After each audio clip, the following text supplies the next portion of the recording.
నమస్తే welcome to 69 TV news నేను మానస ముందుగా బులెటిన్ లో హెడ్లైన్స్ చూద్దాం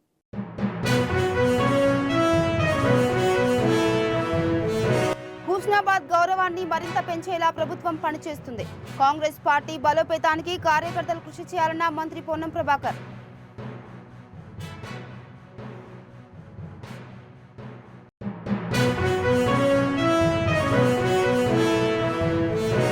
కేసీఆర్ హయాంలో పార్లమెంట్లో ఒత్తిడి చేసి హైకోర్టు జడ్జీల సంఖ్యను 42కు పెంచారు కేంద్ర ప్రభుత్వం ఇప్పటికీ 23 మందికి మించి భర్తీ చేయలేదన్న వినోద్ కుమార్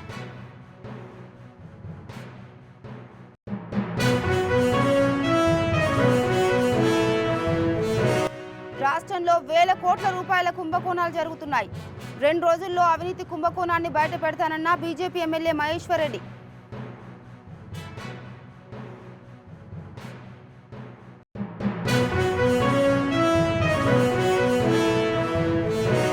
సీఎం రేవంత్ రెడ్డి అన్నదాతకు సున్నం పెట్టే ప్రయత్నం చేస్తున్నారు బేషరతుగా రైతులందరికీ రైతు భరోసా ఇవ్వాలన్న ఎమ్మెల్సీ కవిత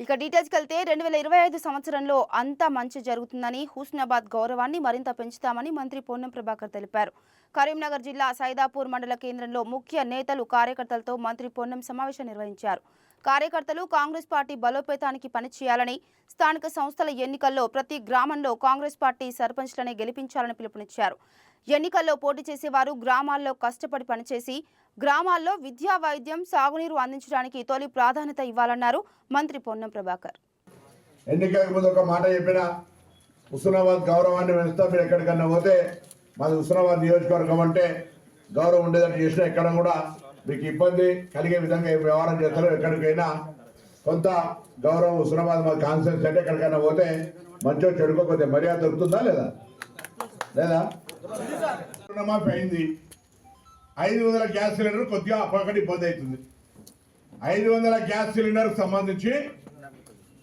500 గ్యాస్ సిలిండర్కి సంబంధించి ఎవరైనా ఉంటే మొన్నటిదాకా మండల ఆప్షన్ ఇచ్చారు సరే మీ పొరపాట్లు ఉన్నా ఏం లేకున్నా నాదైనా పొరపాట్లు ఉంటే అందరికీ సారీ ఓ ఏడాది పాటుగా పని కన్నా ఇబ్బంది అయ్యి వినకపోతేనో పని కాకపోతేనో ఏమైనా ఉంటే మనసులకే తీసేయండి ఈ ఏడాది అందరికీ శుభం జరగాలని కొందరు అందరం కోరుకుంటాం ఇక తెలంగాణ హైకోర్టు ప్రధాన న్యాయమూర్తి వెంటనే జోక్యం చేసుకుని పూర్తి స్థాయిలో జడ్జీల నియామకానికి చర్యలు చేపట్టాలని బీఆర్ఎస్ మాజీ ఎంపీ వినోద్ కుమార్ డిమాండ్ చేశారు జడ్జీలు పూర్తి స్థాయిలో ఉంటేనే తెలంగాణకు న్యాయం జరుగుతుందన్నారు సరిగ్గా 6 సంవత్సరాల క్రితం లోక్సభలో ప్రశ్నోత్తరాల సమయంలో హైకోర్టు ఏర్పాటు చేసినందుకు ధన్యవాదాలు తెలిపానని 2019 డిసెంబర్ 31 నాడు తెలంగాణకు ప్రత్యేక హైకోర్టు వచ్చిందన్నారు కేసీఆర్ హయాంలోనే మేము పార్లమెంట్లో ఒత్తిడి చేసిన ఫలితంగా హైకోర్టు జడ్జీల సంఖ్యను 42కు పెంచారు తెలంగాణ హైకోర్టుకు 42 మంది జడ్జీలు ఉండాలని నిర్ణయం తీసుకున్నా ఎప్పుడు 23 మందికి మించి భర్తీ చేయడం లేదని జడ్జీల్లో ఎస్సీ ఎస్టీలకు సంబంధించిన వారు ఎవరు లేరని పూర్తి స్థాయిలో జడ్జీలను నియమించే దళిత గిరిజన వర్గాలకు కూడా న్యాయం జరుగుతుందని వినోద్ కుమార్ తెలిపారు క్వశ్చన్ అవర్లో లోక్సభలో నేను ఒక ప్రశ్న లేవనెత్తి ఆనాటి న్యాయశాఖ మంత్రి రవిశంకర్ ప్రసాద్ ద్వారా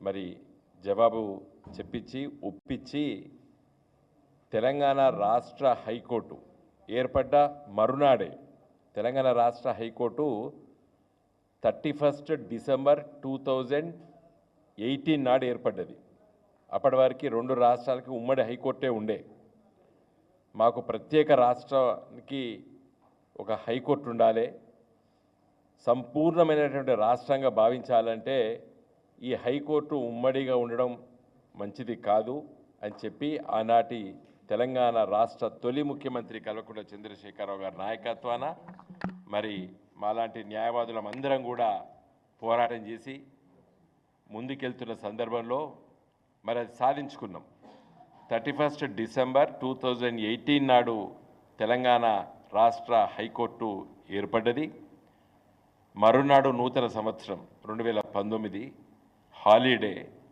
పార్లమెంటు కూడా హాలిడే 2వ తారీఖు జనవరి అంటే ఖచ్చితంగా నేటికి 6 సంవత్సరాల క్రితం పార్లమెంట్లో మరి తెలంగాణ రాష్ట్రానికి ఒక హైకోర్టు ఏర్పడ్డది కాబట్టి ధన్యవాదాలు తెలియజేస్తూ కేంద్ర ప్రభుత్వానికి, అదేవిధంగా మీరు మాకు 24 మంది జడ్జిలనే కేటాయించారు హైకోర్టుకి, తెలంగాణ హైకోర్టుకి. తెలంగాణ హైకోర్టులో చాలా కేసులు ఉన్నాయి.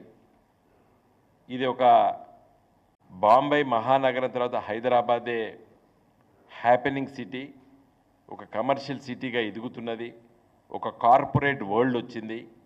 కాబట్టి మాకు early justice, early disposal of the cases ఉండాలి అని రిక్వెస్ట్ చేసి మీరు 42 వరకు పెంచండి.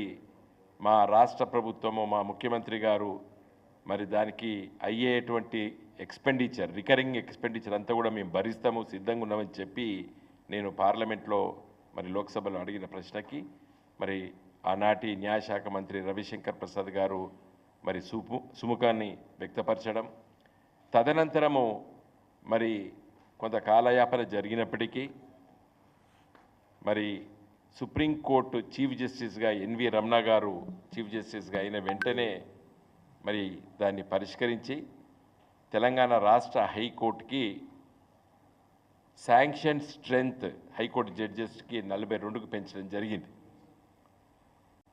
మరి నేటికి 6 సంవత్సరాలు అయినప్పటికీ కూడా 42 మంది జడ్జిలు సంపూర్ణంగా రిక్రూట్మెంట్ కావడం లేదు. ఇక రాష్ట్రంలో కాంగ్రెస్ అధికారంలోకి వచ్చి సంవత్సరం గడిచినా ఏ ఒక్క హామీని నెరవేర్చలేకపోయిందని బీజేపీ ఎల్పీ నేత ఏలటి మహేశ్వర్ రెడ్డి విమర్శించారు. గత ఏడాది అంతా ఎగవేతల నామ సంవత్సరంగా ముగిసిందని, కనీసం కొత్త సంవత్సరమైనా ఇచ్చిన హామీలను గుర్తు తెచ్చుకొని నెరవేర్చాలన్నారు.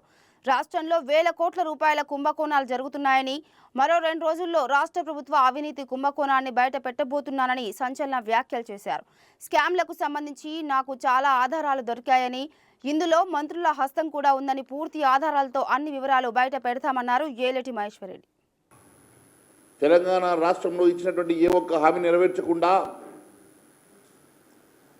వందలాది హామీలను ఇప్పుడు ఎన్నికల ముందు గుప్పించి హామీను నెరవేర్చకుండా ప్రజల్ని మోసం చేసినటువంటి కాంగ్రెస్ పార్టీ కనీసం ఈ కొత్త సంవత్సరమైన మనసు మార్చుకొని ఇచ్చిన హామీలను గుర్తు తెచ్చుకొని పేద అట్టడుగు బడుగు బలహీన వర్గాలకు, రైతన్నులకు ఇచ్చినటువంటి హామీలను నెరవేర్చాలని, మహిళలకు ఇచ్చిన హామీలను నెరవేర్చాలని ప్రజలు కోరుకుంటున్నారు. సంవత్సరం పాటు ఈ ప్రజల్ని గోచబెట్టి ఇచ్చిన హామీలను ఒకవైపు నెరవేర్చకపోగా మరోవైపు అవినీతి అరాచకాలతోటి ఆస్తులు లాక్కోవడం, ఇండ్లు కూలగొట్టడం, ఇష్టానుసారంగా ఈ ప్రాంతంలో భయాందోళనలు క్రియేట్ చేసినటువంటి ప్రభుత్వం ఇప్పటికైనా మనసు మార్చుకుంటుందని చెప్పి ప్రజలు ఆశిస్తున్నారు. కనీసం ఇప్పుడైనా ఆ దుర్మార్గాన్ని వీడనాడాలని, ఈ సంవత్సరమైన ప్రజలకు సంక్షేమ కార్యక్రమాలు చేపట్టి ఇచ్చిన హామీలను గుర్తు తెచ్చుకోవాలని చెప్పేసి ప్రజలు కోరుకుంటున్న సంగతి నేను గుర్తు చేస్తూ ఉన్నాను. అదే మాదిరిగా ప్రతిపక్షాల గొంతు నొక్కి ఇష్టానుసారంగా గతంలో నిర్బంధించి అరాచకాలు చేసినటువంటి ఈ ప్రభుత్వం ఇప్పటికైనా మనసు మార్చుకోవాలని చెప్పేసి ప్రజలు ఆశిస్తున్నారు. సర్కారు కాస్తైనా ప్రజాస్వామ్య పద్ధతిలో వ్యవహరిస్తుందని, అప్రజాస్వామ్యాన్ని వీడనాడుతుందని ప్రజలు ఎదురు చూస్తూ ఉన్నారు. 2024 సంవత్సరం అంతా కూడా కాంగ్రెస్ పార్టీ హామీల ఎగవేతల నామ సంవత్సరంగా, కాంగ్రెస్ మోసాల పాపాల నామ సంవత్సరంగా ఉన్నదని, ఇప్పటికైనా మనసు మార్చుకొని ఇచ్చిన హామీని గుర్తు తెచ్చుకొని హామీని నెరవేరుస్తుందని చెప్పి ప్రజలు ఆశపడతా ఉన్నారు. అంతేకాదు, అధికార భరోసా ఇచ్చిన రైతులనే ఇప్పుడు కాంగ్రెస్ పార్టీ ఏడాది పాటు మోసం చేసిన సంగతి మరొక్కసారి నేను గుర్తు చేస్తూ ఉన్నాను. అభయహస్తం హామీలు, అభయహస్తంలో 6 గ్యారంటీలో రెండవదే రైతు భరోసా పథకం. రైతు భరోసా పథకం ఈ స్కీమ్లో పెట్టుబడి సాయం కింద 10,000 కాదు 15,000 రూపాయలు ఇస్తామని చెప్పి, గత ప్రభుత్వం ఇచ్చినటువంటి 10,000 రూపాయలకు తెచ్చుకోండి, మేము అధికారంలోకి వచ్చినాక మిగిలిన 5,000 కల్పిస్తాం అని చెప్పి ఆ 5,000 మాట దేవుడెరుగు. కనీసం పెట్టుబడులతో 2,63,411 మందికి ఉద్యోగాలు వచ్చే అవకాశం ఉందని ఏపీ మంత్రి పార్థసారథి తెలిపారు. గురువారం ఏపీ కేబినెట్ ముగిసిన అనంతరం ఆయన మాట్లాడుతూ బాలాజీ యాక్షన్ బిల్డ్వెల్ ప్రైవేట్ లిమిటెడ్ సంస్థ 1174 కోట్ల పెట్టుబడులకు ఆమోదం తెలిపిందని, అమరావతిలో 2733 కోట్ల పనులకు కేబినెట్ ఆమోదం తెలిపిందని ఆయన వివరించారు. సిఆర్డీఏ 44వ సమావేశంలో తీసుకున్న 2 పనులకు మంత్రివర్గం ఆమోదం తెలిపినట్లు మంత్రి పార్థసారథి వెల్లడించారు. ఇక రైతు భరోసా పథకానికి షరతులు నిబంధనలు విధిస్తూ సీఎం రేవంత్ రెడ్డి అన్నదాతకు సున్నం పెట్టే ప్రయత్నం చేస్తున్నారని బీఆర్ఎస్ ఎమ్మెల్సీ కల్వకుంట్ల కవిత తీవ్ర ఆగ్రహం వ్యక్తం చేశారు. రైతు భరోసా పథకం అమలుకు నిబంధనలు పెట్టడాన్ని తీవ్రంగా తప్పుబట్టారు. రైతులకు షరతులు విధించడమేంటని ఆమె ప్రశ్నించారు. దేశానికి అన్నం పెట్టే రైతన్న ప్రభుత్వాన్ని అడుక్కోవాలని నిలదీశారు. ఎటువంటి నిబంధనలు విధించకుండా బేషరతుగా రైతులందరికీ రైతు భరోసా నిధులను ఇవ్వాలని ఎమ్మెల్సీ కవిత డిమాండ్ చేశారు. రాష్ట్రంలో టీడీపీ కూటమి వైసీపీ నేతల మధ్య మాటల యుద్ధం కొనసాగుతుంది. ఈ క్రమంలో ఎన్డీఏ కూటమి ప్రభుత్వంపై వైసీపీ నేత మాజీ మంత్రి అంబటి రాంబాబు మరోసారి సంచలన వ్యాఖ్యలు చేశారు. పవన్ కళ్యాణ్ ఖుషీ సినిమాలో ఆడువారి మాటలకు అర్థాలే వేరులే అన్నట్లు సీఎం చంద్రబాబు మాటలకు అర్థాలే వేరులే అంటూ ఎద్దేవా చేశారు. 2019లో ఓటుకు నోటు కేసులో అడ్డంగా దొరికిపోయినా కూడా నా అంత నిజాయితీపరుడు ప్రపంచంలోనే లేడు అని చెబుతున్నారని అంబటి రాంబాబు విమర్శించారు. నిర్ఘాంతపోయాను. నేనే కాదు, రాష్ట్రంలో ప్రతి ఒక్కరూ కూడా నిర్ఘాంతపోయేటటువంటి అంశం ఇది. ఆయనకు కక్ష సాధింపు అసలు ఆయన లక్ష్యమే కాదు అనేటువంటి మాట. నాకు ఇక్కడ ఒక మాట గుర్తొచ్చింది. ఒక పాత సినిమాలో ఓ పాట, మళ్ళీ పవన్ కళ్యాణ్ గారి సినిమాలో కూడా ఖుషి అని కూడా దానిలో పెట్టినట్టున్నారు. ఆడువారి మాటలకు అర్థాలే వేరులే, అర్థాలే వేరులే అని ఇప్పుడు అనిపిస్తుంది నాకు. బాబు గారి మాటలకు అర్థాలే వేరులే, అర్థాలే వేరులే, అవునంటే కాదనిలే, కాదంటే అవుననిలే. చక్కగా సూట్ అయిపోద్ది దీనికి. చంద్రబాబు నాయుడు గారికి కక్ష లేదు అంటే కక్ష ఉంది అని అర్థం.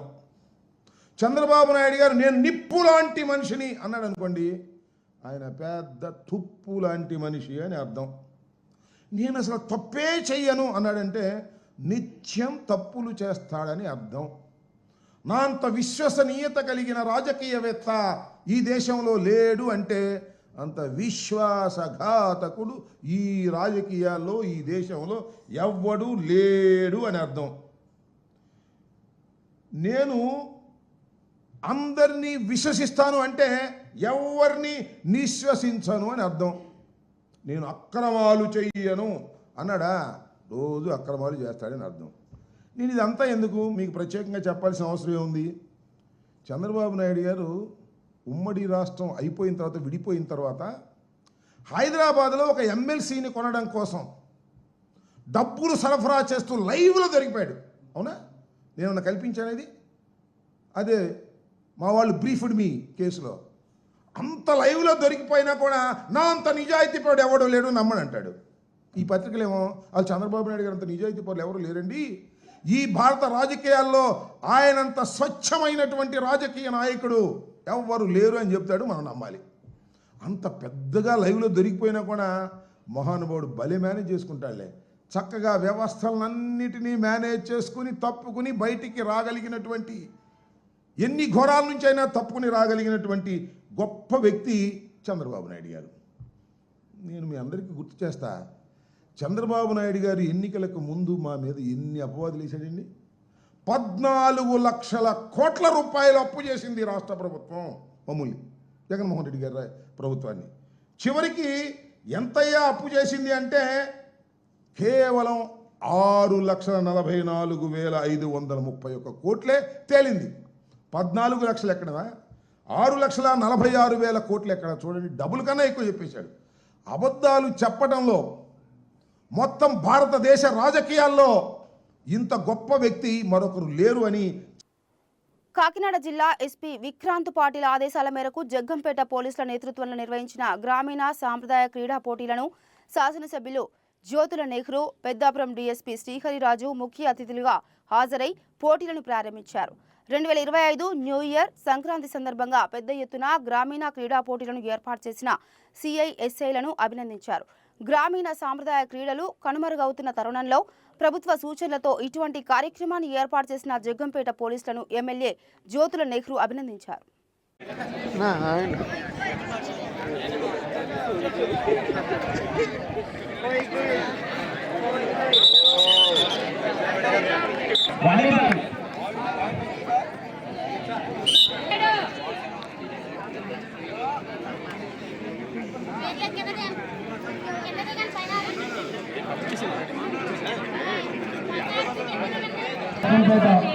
స్కూల్ వాలీబాల్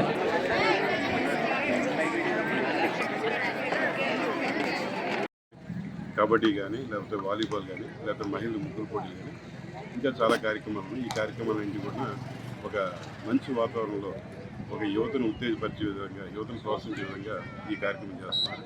ఈ కార్యక్రమంలో ప్రజలను కూడా భాగస్వామ్యం చేస్తున్నాం. అంటే రెండు రకాలుగా చేస్తాం. ఒకవైపున వీటిని ప్రోత్సహిస్తూనే గతంలో మా రికార్డులో ఉన్న కోడి పందాల కేసులు వీళ్ళంతా ఎవరైతే ఉన్నారో వారిని కన్సర్న్ ఎంఆర్ఓస్, ఏ మండలం అయితే ఆ మండలానికి సంబంధించిన ఎంఆర్ఓ గారి దగ్గర వాళ్ళు బైండ్ ఓవర్ కార్యక్రమం కూడా ప్యారలల్గా 2 కార్యక్రమాలు కూడా చేస్తున్నాం. మంచి ఫలితాలు ఆశిస్తున్నాం. ఈ కార్యక్రమం ఎంత చక్కగా జరుగుతుందంటే ఇక్కడ స్థానికంగా ఉన్నటువంటి జగ్గంపేట సెక్టర్ సిఐ గారు శ్రీ వైఎస్కే శ్రీనివాస్ గారు ఆయన బాధ్యతగా పూనుకోబట్టి ఇక్కడ ఉన్న ఎస్ఐస్ అయినటువంటి కిర్లంపూడి, గండేపల్లి, జగ్గంపేట సతీష్ గారు కానివ్వండి, శివనాగబాబు గారు, తర్వాత రఘునాథ్ గారు వీళ్ళంతా కలిపి ఒక సమన్వయం పరుచుకుంటూ, అలాగే క్రీడాభిమానులు, క్రీడా పోషకులు వీళ్ళందరినీ కూడా ఒక సమన్వయం చేస్తూ ఈ కార్యక్రమం చేస్తున్నారు. ఈ కార్యక్రమాన్ని చాలామంది స్ఫూర్తిగా తీసుకుని మిగిలిన చోట కూడా ఏర్పాటు చేస్తున్నట్టుగా తెలిసింది. దీనికి అందరినీ కూడా ఆహ్వానిస్తున్నాం. ప్రతి ఒక్కరి సహాయాన్ని మేము కోరుతున్నాం. పత్తిపాడు కమ్యూనిటీ హెల్త్ సెంటర్ను జిల్లా కలెక్టర్ షణ్మోహన్ ఆకస్మికంగా తనిఖీ చేశారు. ఆసుపత్రిలోని ఆక్సిజన్ ప్లాంట్, గైనిక్, మెటర్నిటీ, చిన్నపిల్లల వార్డులను, మరుగుదొడ్లను పరిశీలించి వివరాలు అడిగి తెలుసుకున్నారు. ప్రసూతి వార్డులో వైద్య సేవలు పొందుతున్న మహిళతో మాట్లాడి హాస్పిటల్ ద్వారా అందుతున్న సేవలు, వైద్యుల ప్రవర్తన, భోజనం, వసతి వంటి వివరాలను అడిగి తెలుసుకున్నారు.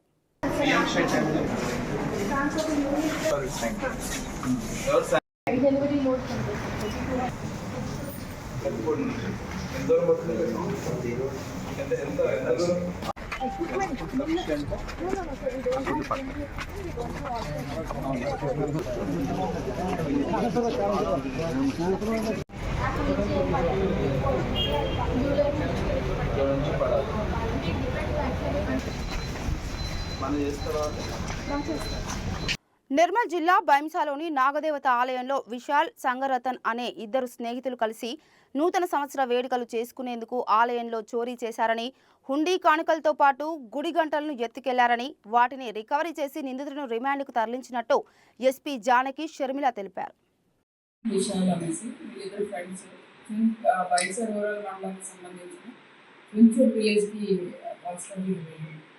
వీళ్ళు ఏం చేశారంటే, వీళ్ళ న్యూ ఇయర్ సెలబ్రేషన్ బాగా మంచిగా చేసుకోవాలంటే ఏదైనా టెంపుల్లో టెస్ట్ చేయాలి అనేసి వాళ్ళు అనుకున్నారు.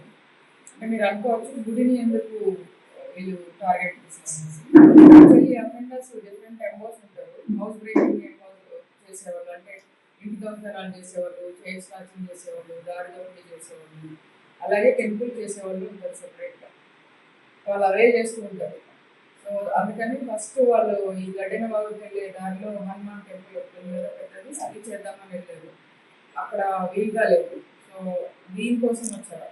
వచ్చాక అక్కడ చూస్తే హుండీలో పెద్దగా లేవు డబ్బులు, కొద్దిగా నాణ్యాలు అవి తీసుకున్నారు. తర్వాత ఇవన్నీ దొంగతనం చేయడం జరిగింది.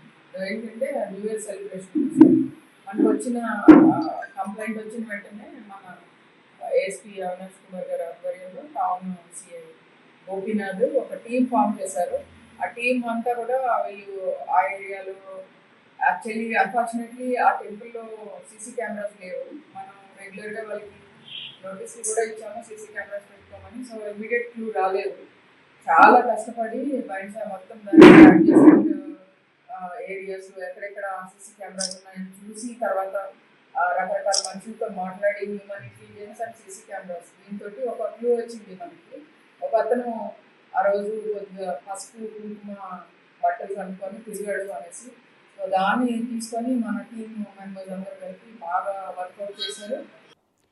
ఇక తిరుమల శ్రీవారి ఆలయంపై నుంచి ఓ విమానం చక్కర్లు కొట్టింది. దీనిపై భక్తులు ఆగ్రహం వ్యక్తం చేస్తున్నారు. ఆగమ శాస్త్ర ప్రకారం శ్రీవారి ఆలయం గోపురంపై నుంచి విమానాలు వెళ్లడం నిషేధం.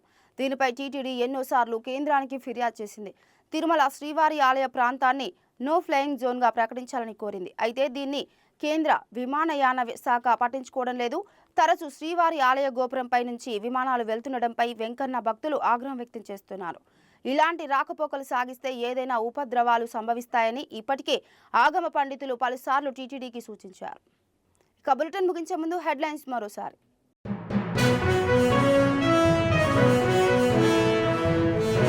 హుస్నాబాద్ గౌరవాన్ని మరింత పెంచేలా ప్రభుత్వం పనిచేస్తుంది. కాంగ్రెస్ పార్టీ బలోపేతానికి కార్యకర్తలు కృషి చేయాలన్న మంత్రి పొన్నం ప్రభాకర్.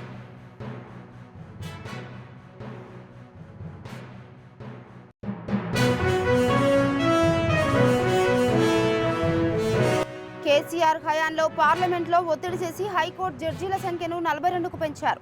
కేంద్ర ప్రభుత్వం ఇప్పటికీ 23 మందికి మించి భర్తీ చేయలేదన్న వినోద్ కుమార్.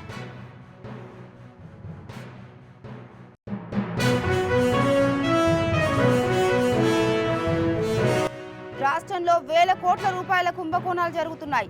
2 రోజుల్లో అవినీతి కుంభకోణాన్ని బయటపెడతానన్న బీజేపీ ఎమ్మెల్యే మహేశ్వర్ రెడ్డి.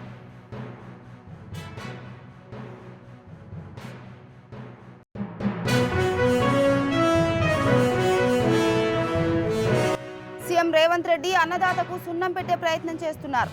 బేషరతుగా రైతులందరికీ రైతు భరోసా ఇవ్వాలన్న ఎమ్మెల్సీ కవిత.